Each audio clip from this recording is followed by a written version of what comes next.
The story of the Chumash Indians is one of great resilience. Hundreds of years ago, Chumash tribes utilized resources from both land and sea along a 200-mile stretch of California coastline. The establishment of Spanish missions in the late 1700s began a tumultuous period where the Chumash population dropped from 22,000 to 2,800. Decades of struggle followed. But the survivors never relented. 7 years after opening its first gaming facility, the Santa Ynez Band of Chumash Indians started construction on a state-of-the-art casino and resort designed to elegantly blend with the surrounding Santa Ynez Valley land their ancestors once occupied. The success of the Chumash Casino Resort has put tribal members on the path to economic self-sufficiency for current and future generations. Today, you'll hear stories from a 9,000-year history, rich with culture, with giving, and with pride. Stories of great achievement, of past and present adversity, of the fight to revive a culture pushed to the brink of extinction. Stories of Chumash life.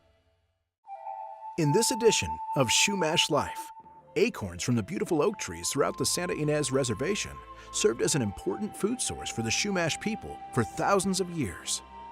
The tribe puts the fun in fundraising when it holds its annual Chumash Charity Golf Classic Tournament to benefit local charities. Ever since European explorers collected precious objects made by native people, the intricate work of Chumash artists has been known throughout the world. But first, learn about how the Santa Ynez Tribal Health Clinic has been serving the community for decades.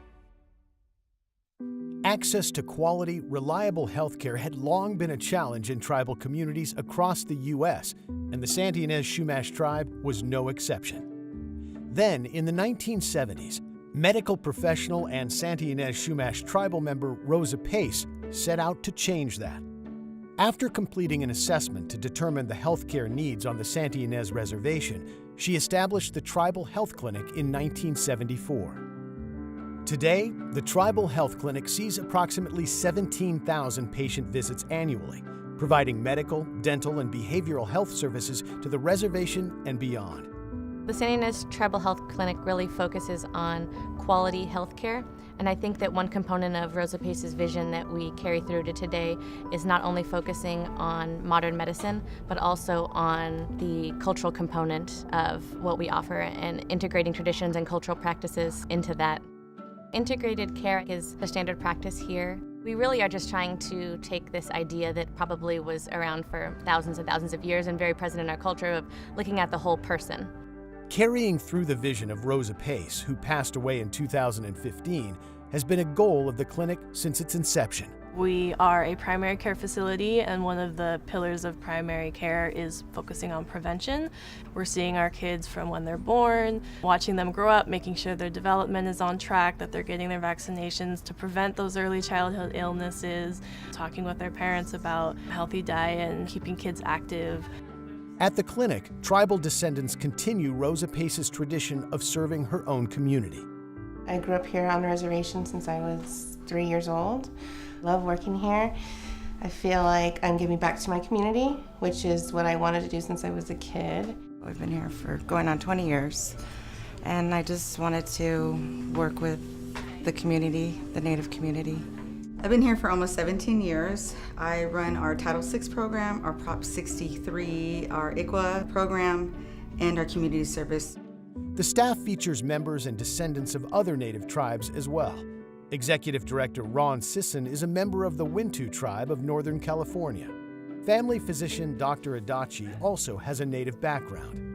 My mother's family is Winnebago Ho-Chunk from the Winnebago tribe in Nebraska. We're originally from the Great Lakes area. I trained in LA and then in the Bay Area. I was excited to find the opportunity to work with the Chumash tribe here. It kind of just fulfilled my dream of always wanting to work in the Native community and help people from my community to stay well and stay healthy. The clinic provides services to patients of all ages, including the indigent, uninsured, and underinsured with a sliding fee scale.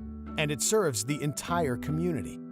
I think it's a common misconception that we just serve Native patients. We are here to meet the community needs, not just the tribal community, but the larger community. As was the vision of Rosa Pace, the Santa Ynez Tribal Health Clinic has grown to ensure that members of the tribal community and the community at large receive the outstanding health care they deserve. We have grown since the trailer, one doctor, one nurse that was here once a week. I started when we had the second clinic down at the lower reservation, so it's grown triple the size than when I've started. The growth at the clinic has been tremendous. We have seen a lot of our departments really flourish and really mature with programs and services that we offer, as well as patients that we're treating, and our numbers as a clinic continue to go up and up and up. And we're always looking for ways to expand, ways to see more patients, ways to offer more services to our patients and to our community members. The health clinic continues to serve tribal members and the community at large. For Chumash ancestors, acorns were an important staple in their daily diets. Learn how tribal members still pay homage to this ancient nourishment.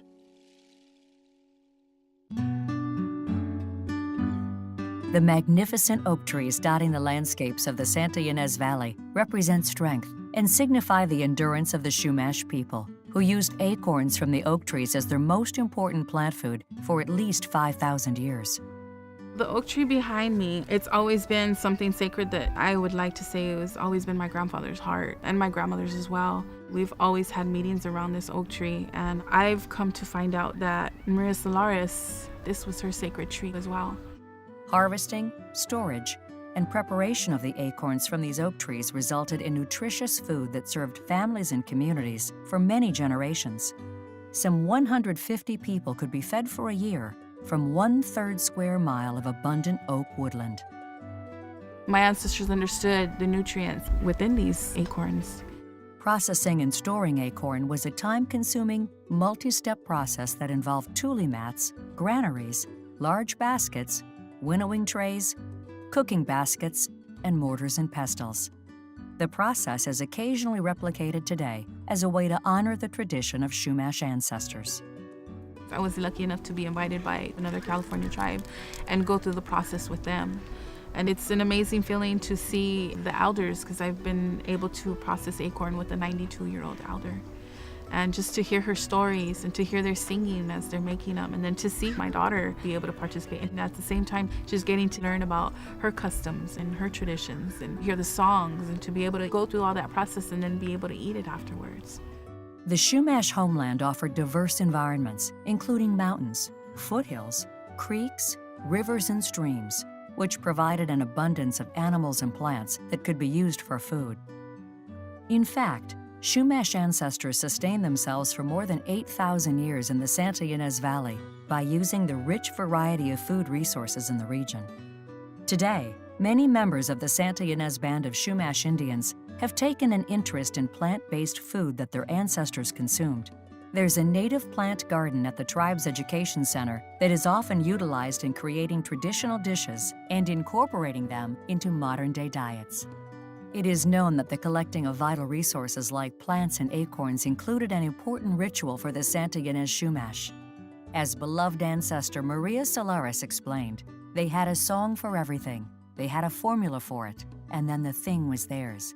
If they were going to gather acorns, they sang first.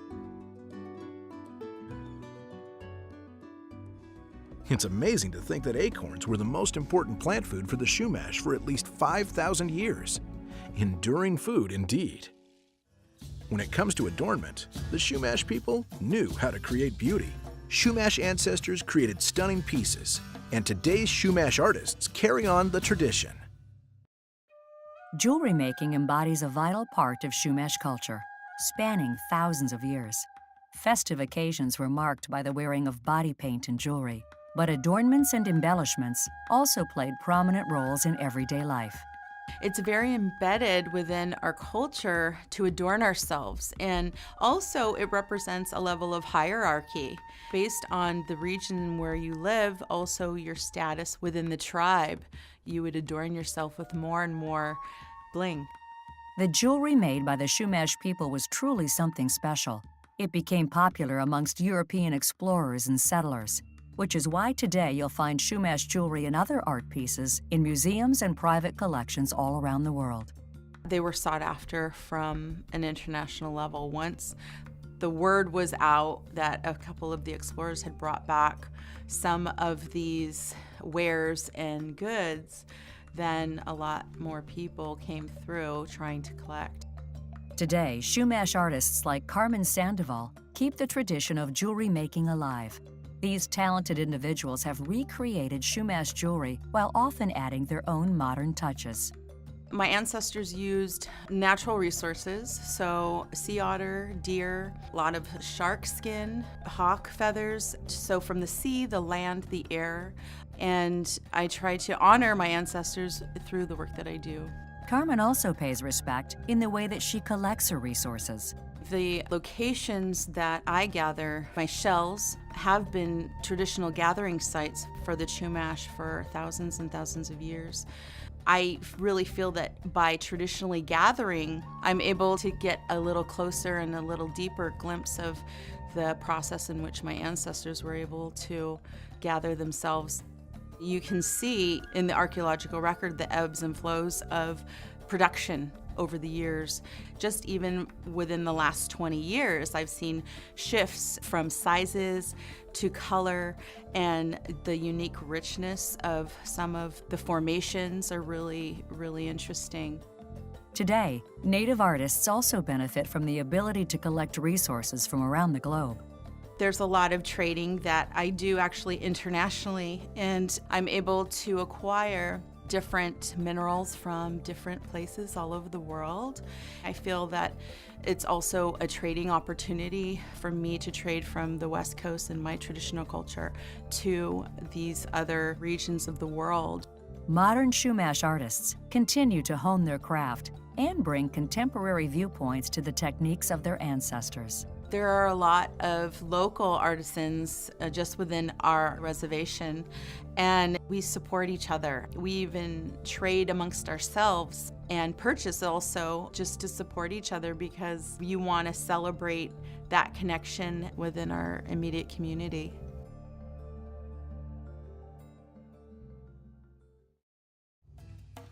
Carmen Sandoval and other Chumash artists take great pride in honoring their ancestors by creating art that respects their tradition.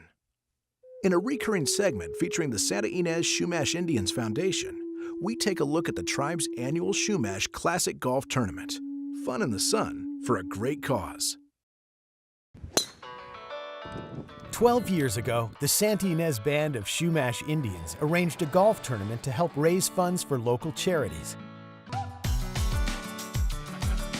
That first tournament, held in 2005, was a tremendous success and set the tone for what would become the annual Chumash Charity Golf Classic. The tournament attracts nearly 200 golfers each year, and to date has raised more than $1 million for local nonprofits. This past September, golfers gathered at the river course at the Alisal in Solvang to once again golf for charity on behalf of the Chumash.